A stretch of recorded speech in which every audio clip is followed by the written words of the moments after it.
বিক্ষিপ্ত ভাবে যাবেন না, একদম লাইন সারিবদ্ধভাবে যাবেন। ডবল সেটা ঠিক করে দাও, ডবল লাইন বাইকের ডবল লাইন করেই যাবে।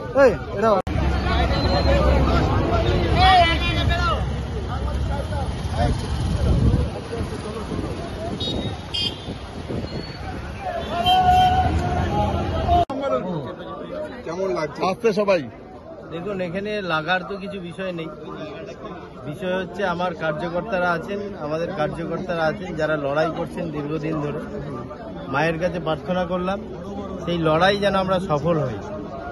পশ্চিমবঙ্গবাসীর জন্য যে লড়াই, পশ্চিমবঙ্গবাসীকে যেভাবে যে পরিস্থিতিতে রেখেছে এই বর্তমান সরকার, সেই পরিস্থিতি থেকে যেন আমরা মুক্তি দিতে পারি। আর পশ্চিমবঙ্গবাসীকে যেন আমরা রাজত্বের রাম যেভাবে প্রভু রামচন্দ্র রাজা থাকাকালীন যেভাবে রাজত্ব চালিয়েছিলেন সেইভাবে শাসন ক্ষমতা দিতে পারি এবং পশ্চিমবঙ্গবাসীকে তাদের সুরাহা করতে পারি যে বর্তমান পরিস্থিতি থেকে নিষ্কৃত। এইটুকুই আমাদের এই প্রার্থনাই করলেন সভাপতি সভাপতি রাজ্যবাসী এবং জেলাবাসীর জন্য। রাজ্যবাসী এবং জেলাবাসীর জন্য এটাই প্রার্থনা, এই যে সরকার চলছে এই সরকার থেকে আমরা মুক্তি পেতে চাই এবং একটা সুশাসন প্রতিষ্ঠিত হোক, এটাই চাইছি। পরপর আপনার জেলায় বেশ কয়েকটি ঘটনা ঘটেছে যেখানে গুলি চালানোর মতো ঘটনা ঘটেছে।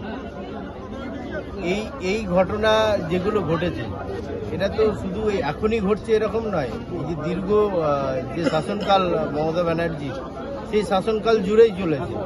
এটা এখন ইদানিং আরও বেড়ে গেছে এবং এটা তো আপনারা জানেন যে পিপিলিকার ডানা হয় মরিবার তরে। তো সেই জায়গায় পৌঁছে গেছে সরকার, আর আমরা সেই জায়গাটাকে আরও ত্বরান্বিত করব। এই ধরনের যে অঘটন ঘটছে, এই ধরনের যে অপসংস্কৃতি ঘটছে তার বিরুদ্ধে আমরা লড়াই করব এবং মানুষকে জাগ্রত করব যাতে মানুষ এদের বিরুদ্ধে গিয়ে ভোট প্রদান করতে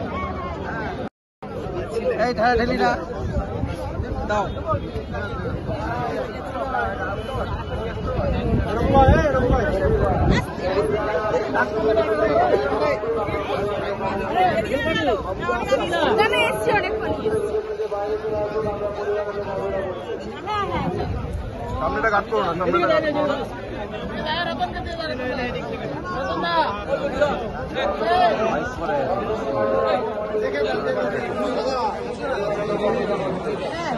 ছবি ধারে যাবে।